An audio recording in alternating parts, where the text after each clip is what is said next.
All right, welcome to today's Explainer. We are unpacking a really fascinating framework for women's health after 30.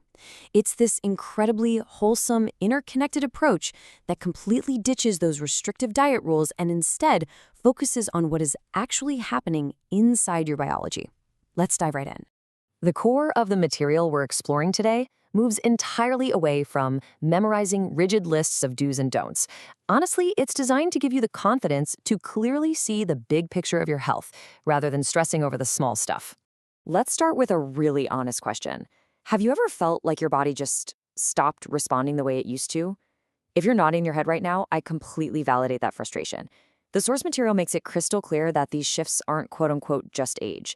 It's a very real pattern, and the best part, it's a pattern we can actually decode together. Notice the mental shift here. The old mindset, it totally traps us in this guilt-inducing loop of asking, what is wrong with me? Almost as if the body is somehow broken. But the new mindset we're adopting today is so empowering. It simply asks, okay, which system needs support? We are literally moving from self-criticism straight into interpretation. There's this brilliantly helpful analogy from the source. Think of a beautiful, well-constructed older building. The structure itself is still fantastic, but the maintenance priorities, well, they've shifted. It just needs different care at year 30 than it did at year 20. Your body is exactly the same way. So our core mantra today is this. Your body isn't failing, it is recalibrating. Here's a quick roadmap for our explainer today. We are going to cover 1. Recalibrating, not failing. 2. Health is a system. 3. The 6 core truths. 4. Real-life system overlap. And 5. A sustainable mental model. All right, section 1. Recalibrating, not failing. Moving right along to section 2. Health is a system. Your body doesn't run on single, isolated habits, like just eating less or exercising more. It runs on heavily interconnected systems. Think of making milk tea, right? If the milk is spoiled, the chai is going to taste wrong, even if the tea leaves are perfectly fine. Your energy, your weight, your recovery, they aren't isolated rooms in a house. They're connected ingredients that determine your final health outcome. Which brings us to section 3, the 6 core truths. First up, we operate in systems, not single habits. Second, your body needs enough fuel, not restriction. It's like charging a phone battery. It desperately needs resources, not punishment. And third, muscle is essential scaffolding. It's this vital metabolic buffer that actively supports your stability and recovery. Truth number 4 is all about our hormones. They essentially act as a massive chemical group chat, coordinating your hunger, sleep, and energy. Now, if you're chronically stressed or just not sleeping well, the messages in that group chat get super noisy and confusing. The hormones aren't broken. The environment is just way too loud. And that leads straight to truth 5, stress. Listen, stress isn't just some abstract mental burden. It is a literal, physical smoke alarm inside your body. Now, that's incredibly useful if there's an actual fire. But if it's constantly getting triggered by the everyday burnt toast of modern life, the entire house just gets exhausted from the ringing. It physically disrupts your digestion, your sleep, and your recovery. Truth 6 is captured so perfectly in this idea. The body trusts patterns more than promises. Extreme, dramatic bursts of dieting or exercising, they just don't work anymore.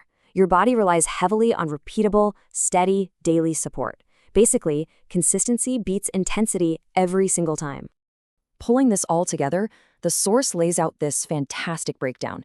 It proves that what we often perceive as personal failures, like crazy evening cravings or terrible brain fog, are actually direct results of low ingredients in our system. Low fuel equals cravings. Low sleep equals brain fog. Low stress balance equals tension. You absolutely aren't lacking discipline. You are just lacking ingredients. Jumping into section 4, real-life system overlap. In real life, our choices overlap and stack up all day long. Imagine you're adjusting the dials on a huge control panel. Food, sleep, movement, stress, they're constantly turning different dials up or down. The true skill here isn't trying to frantically keep every dial perfectly still. It's about reading the overall pattern of the panel without panicking. Let's actually trace how this cascades in the real world. Step 1. You deal with some early stress and you skip breakfast. Step 2.